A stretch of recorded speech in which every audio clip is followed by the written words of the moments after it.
नमस्कार साथियों, मेरा नाम अभय तिवारी है। आज एक नए टॉपिक के साथ आपके बीच में हाजिर हुआ हूँ। तो टॉपिक ये है, एक तो टॉपिक है ईरान का, जो कि ईरान में इस समय चल रहा है। दूसरा टॉपिक ये है कि जो मुस्लिम कंट्रीज़ इस्लामिक नाटो बनाने की सोच रही हैं या बना रही हैं, उसकी तरफ कदम बढ़ा रही हैं, उसको लेकर सबसे पहले हम बात करते हैं ईरान की। ईरान जो है, अब फिर से रिवोल्यूशन हो रहा है। ईरान का 1980s का रिवोल्यूशन, इस्लामिक रिवोल्यूशन दुनिया ने देखा। जब बहुत मॉडर्न देश था ईरान, फिर धीरे धीरे उसने अपने आप को इस्लामिक रिवोल्यूशन हुआ और कट्टरपंथी मुस्लिम राज्य में कन्वर्ट हो गया। उसके बाद आपने कभी तस्वीर नहीं देखी कि ईरान में कोई ओपन महिला जो हैं कोई ओपन कपड़े पहन के सोसाइटी बाहर मार्केट में निकली हो। ऐसा कभी नहीं होता है, क्योंकि वो मुस्लिम शरिया के अनुसार चीज़ें हो गई थी।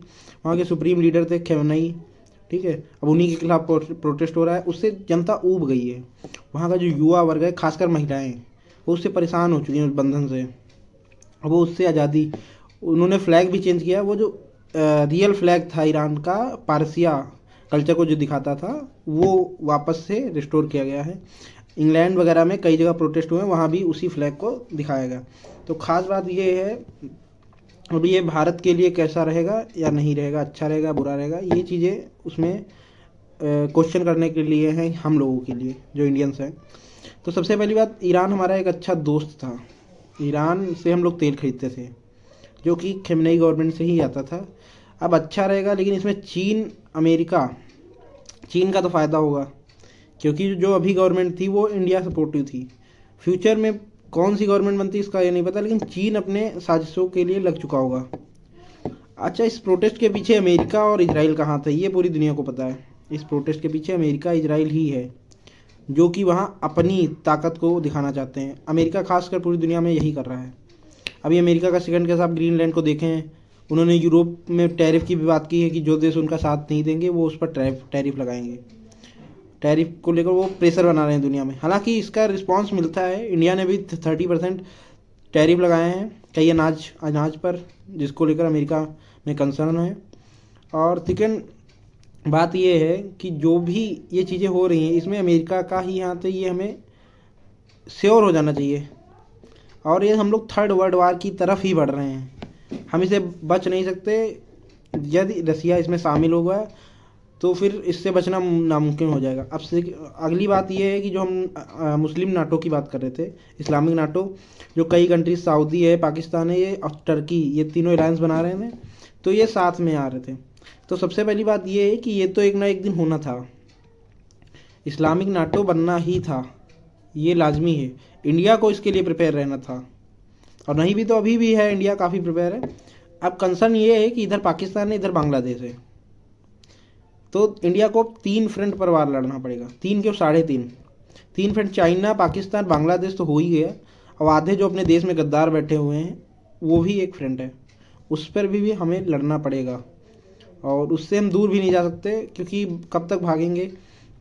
वो चीज़ें हैं, क्योंकि कोई देश आप पड़ोसी नहीं बदल सकते। अटल जी ने कहा था ना कि आप सब कुछ बदल सकते, पड़ोसी नहीं बदल सकते। तो पड़ोसी हम नहीं बदल सकते। अब बांग्लादेश पाकिस्तान को तो है ही है, तो इससे बचने के लिए कुछ बचना तो है ही नहीं कुछ। अब ये तो होके ही रहेगा। और ये वर्ल्ड वार हुई तो ये मुस्लिम नाटो ही काम है, मुस्लिम नाटो बन गया समझ लो। ये अंदर अंदर खिचड़ी बहुत दिन से पक रही थी।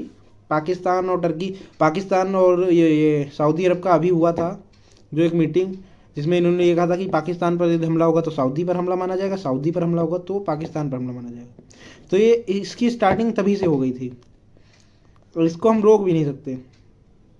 हमारे साथ कौन है? इजराइल है। मिडिल ईस्ट से कोई एक देश यदि हमारा साथ दे सकता है तो इजराइल है। वो चारों तरफ से खुद मुस्लिम कंट्री से घिरा हुआ है, जो युद्ध लड़ रहा है।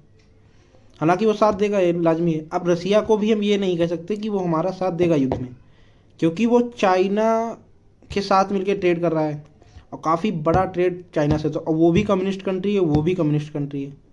तो हो सकता नेक्स्ट चांस में, पहले वो 71 के युद्ध की बात छोड़ दें, तो अगली बार हो सकता है कि रसिया न्यूट्रल रहने की कोशिश करे। तो इंडिया को किसी से सहारा रखने की आवश्यकता नहीं, अब उसको खुद डेवलप। अभी मैं देख रहा था कि इंडिया राफेल और ख़रीद रहा है, तो वो ज़रूरी भी है, वो नीड है, प्रेजेंट टाइम उसकी नीड है। यदि हम अपनी सैन्य शक्ति नहीं बढ़ाएंगे तो फ्यूचर में हमें ही दिक्कत होगी, क्योंकि हमें नेवी एयरफोर्स और थल सेना सबको रेडी रखना होगा, क्योंकि किसी भी समय इंडिया युद्ध में जा सकता है। उधर चाइना आई है, वो तो मौके की तलाश में ही है कि हम लोग कैसे इंडिया के और क्षेत्रफल कब्जा करें। तो इंडिया को इस बारे में भी ध्यान रखना चाहिए कि हाँ, हमारे चारों 3.5 फ्रंट वार हैं।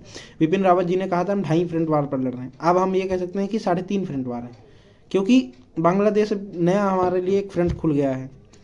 अब वो काफ़ी कंसर्नजनक है, क्योंकि बांग्लादेश काफ़ी अंदर तक इंडिया के इन्वॉल्व है, कि बांग्लादेश का जो नॉर्थन एरिया है वो हमारे 7 सिस्टर्स के पास है, तो वो उसे कट कर सकते हैं आसानी से। यदि वो कट करने से पहले हम लोग उनके चिकन नेक को कट कर दें, तभी हम इस युद्ध में जीत सकते हैं।